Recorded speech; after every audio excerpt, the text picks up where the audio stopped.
প্রতিটি যুদ্ধ বয়ে আনে স্বজন হারানোর আর্তনাদ। কাশ্মীর ইস্যু কেন্দ্র করে ভারত পাকিস্তান চিরপ্রতিদ্বন্দ্বী দুই দেশের উত্তেজনা এখন তুঙ্গে।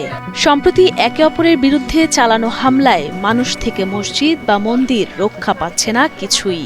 ৮ মে রয়টার্সের প্রকাশিত এক প্রতিবেদনের তথ্যমতে ভারত পাকিস্তান সীমান্তের পুঞ্চ এলাকায় পাকিস্তানের গোলাবর্ষণে কমপক্ষে ১৩ জন বেসামরিক নাগরিক নিহত হওয়ার পর ৮ মে গ্রামবাসীরা অবিলম্বে এ যুদ্ধবিরতির দাবি জানান। গত ২২ এপ্রিল ভারত নিয়ন্ত্রিত কাশ্মীরের পাহালগামের পর্যটনস্থল বাহসারান উপত্যকায় সশস্ত্র হামলায় ২৫ জন ভারতীয় এবং ১ জন বিদেশি নিহত হন। হামলার পর হামলাকারীরা পাইন বনে পালিয়ে যায়। এরপর থেকে শুরু হয় দুই দেশের টানাপোড়েন।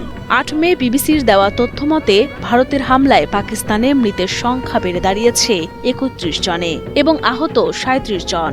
অপরদিকে ভারতের দাবি পাকিস্তানের হামলায় ১৫ জন নিহত এবং ৪৩ জন আহত। সরকারের কাছে আবেদন জানিয়ে যত দ্রুত সম্ভব যুদ্ধবিরতির ঘোষণা জানান কাশ্মীরের স্থানীয় বাসিন্দা মালকিত সিং।